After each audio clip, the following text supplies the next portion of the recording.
Welcome to the deep dive. Yeah. Today we're really diving deep into this story of Cain and Abel. Yeah. You know, those first brothers in history. Oh, absolutely. A story for the ages, right? Yeah. Dealing with some serious family drama. Yeah. Thousands of years old and still manages to hit a nerve. It really does. And we're going to unpack not just what went down, but what it meant back then and why this ancient story still matters to our lives today. It's a fascinating exploration, I think, of jealousy, responsibility, and, the complexities of justice and mercy, all these ideas that we're still grappling with today. Yeah, absolutely. So let's get into it. Cain and Abel, farmer and shepherded, each bringing an offering to God. Abel's his favorite, and, well, things go downhill from there. But why was Abel's offering preferred in the first place? Was it about the actual offering, or was there something deeper at play? Well, it's a question that's puzzled theologians and scholars for centuries. The text itself isn't completely clear about the why, which is interesting in and of itself, and it opens up these really fascinating interpretations. Right. Some people believe it was about the nature of the offering itself. You have Abel the shepherd offering livestock, which is a symbol of life, a sacrifice of life. Right. And then you have Cain the farmer offering the fruit of the land.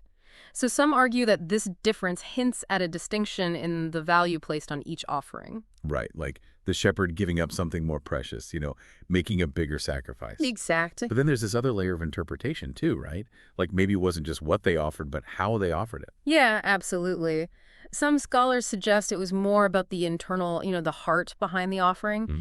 Perhaps Abel offered, his first and finest, a true representation of devotion and sincerity, while Cain's offering might have lacked that same genuineness. Interesting. And that kind of makes you wonder, are we just going through the motions in our own lives, or are we really putting our hearts into everything we do, whether it's a relationship, a project at work, or even just a simple act of kindness? It's a powerful question to consider.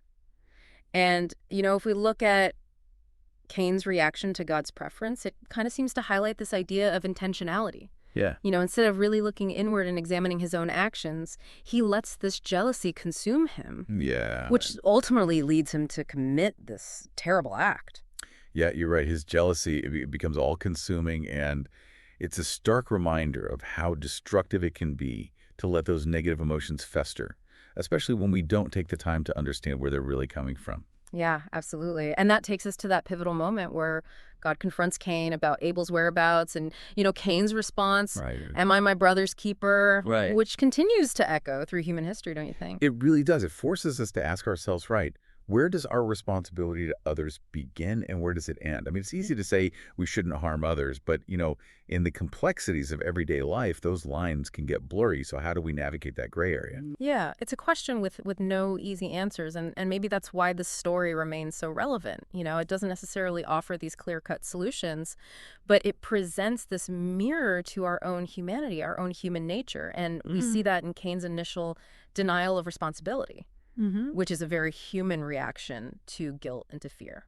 Right. And even in the face of this horrific act, the story takes another interesting turn. God punishes Cain. Yes. Yes. But there's also this element of mercy. Exactly. God curses Cain to wander the earth, but also offers him protection, Yeah. by marking him and preventing others from taking vengeance. So it's this really intriguing interplay between justice and compassion that I think gives us pause. It does. It's like saying, even in the face of these terrible actions, there's still room for something beyond just pure retribution. Right. It speaks to a deeper understanding of forgiveness and second chances. Absolutely. It challenges us to consider what true justice really looks like. Is it just about punishment, or does it also encompass rehabilitation, restoration, even forgiveness? These are questions that are woven into the fabric of our own legal systems, even today, in our personal relationships. Right. And it also makes you think about our own lives. We've all made mistakes, and yet this story with Cain suggests that even after we've done wrong, there's still a path forward. There is. And that's where the story takes another really compelling turn. Yeah. It doesn't end with his punishment, but rather with a glimpse into his future. We're told about his descendants, his lineage continuing on. Yeah, it's almost like saying, hey, life goes on even in the wake of this, tragedy and sin.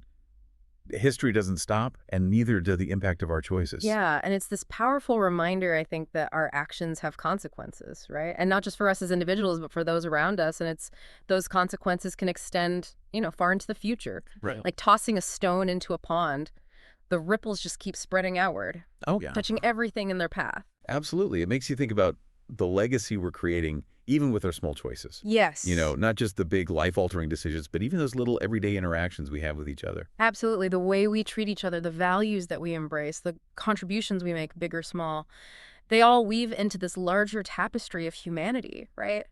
It begs the question, what kind of thread are we adding to this intricate design?